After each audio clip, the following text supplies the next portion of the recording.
जामवंत श्री कृष्ण युद्ध क्यों होता है? महाबली जामवंत का शुमार उन गिने पौराणिक पात्रों में होता है जो त्रेता युग के रामायण काल भी उपस्थित थे और द्वापर युग के महाभारत काल में भी। रामायण काल वो विष्णु अवतार श्री राम के प्रमुख सहायक बने थे, वही महाभारत काल में उन्होंने विष्णु अवतार श्री कृष्ण से युद्ध लड़ा था। लेकिन आखिर उन्होंने ऐसा क्यों किया, इसका उत्तर जानने के लिए पुराणों में वर्णित एक रोचक कथा है। पौराणिक कथा के अनुसार एक बार सत्यराजित ने भगवान सूर्य की आराधना की, जिससे प्रसन्न होकर उन्होंने अपने स्यमंतक नाम की मणि उसे दे दी। एक दिन जब कृष्ण साथियों के साथ चौंसा खेल रहे थे तो सत्यराजित स्यमंतक मणि मस्तक पर कायम रहने के लिए वे संदेशवाहक पहुंचे। उस मणि को देखकर कृष्ण ने सत्यराजित से कहा कि तुम्हारे पास जो अलौकिक मणि है उनका वास्तविक अधिकारी तो राजा होता है, इसलिए तुम इस मणि को हमारे राजा उग्रसेन को दे दो। यह बात सुन सत्यराजित बिना कुछ बोले ही उठकर चले गए। सत्यराजित ने स्यमंतक मणि को अपने घर के मंदिर में स्थापित कर दिया। वह मणि का 8वां भार सोना देता था। जिस स्थान में वह मणि होती थी वहां के सारे कष्ट स्वयं ही दूर हो जाते थे। एक दिन सत्यराजित का भाई प्रसेनजित उस मणि को पहनकर घोड़े पर सवार हो सकता है। वन में प्रसेनजित पर एक सिंह ने हमला किया, जिस पर वह जा गिरा। सिंह अपने साथ मणि भी ले गए।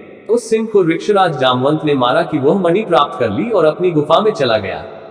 जामवंत ने उस मणि को अपने लड़की को दे दिया, जो उसे खिलौना समझकर खेलने लगा। जब प्रसेनजित वापस नहीं आया तो सत्यराजित ने समझा कि उसके भाई से कृष्ण ने मणि ले लिया है। कृष्ण जी पर चोरी के संदेह की बात पूरे द्वारिकापुरी में फैली। अपने ऊपर लगे कलंक को धोने के लिए वे नगर के प्रमुख यादवों को साथ लेकर रथ पर सवार हो स्यमंतक मणि की खोज में निकले। जंगल में उन्होंने घोड़े सहित प्रसेनजित को मरा हुआ देखा, पर मणि का कहीं पता नहीं चला। पास में ही सिंह के पंजों के निशान थे। सिंह के पदचिन्हों की चोटें आगे बढ़ी, पर उन्हें मरे हुए सिंह का शरीर मिला। वहां पर रीछ के पैर चिन्ह भी मिले जो एक बछड़े तक पहुंचे थे। जब वे उस भयंकर रूप के निकट पहुंचे तब श्री कृष्ण ने यादवों से कहा कि तुम लोग रुको, मैं इस गुफा में प्रवेश कर मणि ले जाने वाले का पता लगाता हूं। इसलिए सभी यादवों को छोड़ने के लिए सूचना पर छोड़ दिया गया। वहां जाकर उन्होंने देखा कि वह मणि एक रीछ की लड़की के पास है, जो उसके हाथ में खेलने के लिए खेल रही थी। श्री कृष्ण ने उस मणि को उठा लिया। यह देखकर जामवंत क्रोधित होकर श्री कृष्ण को मारने के लिए झपटा। जामवंत और श्री कृष्ण में भयंकर युद्ध होने लगता है। जब कृष्ण गुफा से वापस नहीं लौटे तो सारे यादव उन्हें मरा हुआ समझकर 12 दिन के बाद वहां से द्वारिकापुरी वापस आ गए और सभी वृतांत वासुदेव और देव ने कहा। वासुदेव और देव की व्याकुल महामाया दुर्गा की पूजा करें। उनकी आराधना से प्रसन्न देवी दुर्गा ने प्रकट होकर उन्हें देखा कि शुभ पुत्र प्यारे। श्री कृष्ण और जामवंत दोनों ही पराक्रमी थे। युद्ध करते हुए पोशाक में 28 दिन आ गए। कृष्ण की मार से महाबली जामवंत की नस टूट गई। वह अति व्याकुल हो उठा और अपने स्वामी रामचंद्र जी का स्मरण करने लगा। जामवंत के द्वारा श्री राम का स्मरण करते हुए भगवान श्री कृष्ण ने श्री रामचंद्र के रूप में उन्हें दर्शन दिए।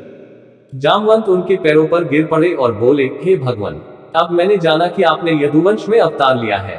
श्री कृष्ण ने कहा, हे जामवंत, कर मेरे राम अवतार के समय रावण के वध हो जाने के बाद मुझसे युद्ध करने की इच्छा व्यक्त की थी, और मैंने कहा था कि मैं तुम्हारी इच्छा अपने अगले अवतार में पूरी तरह से देखूंगा।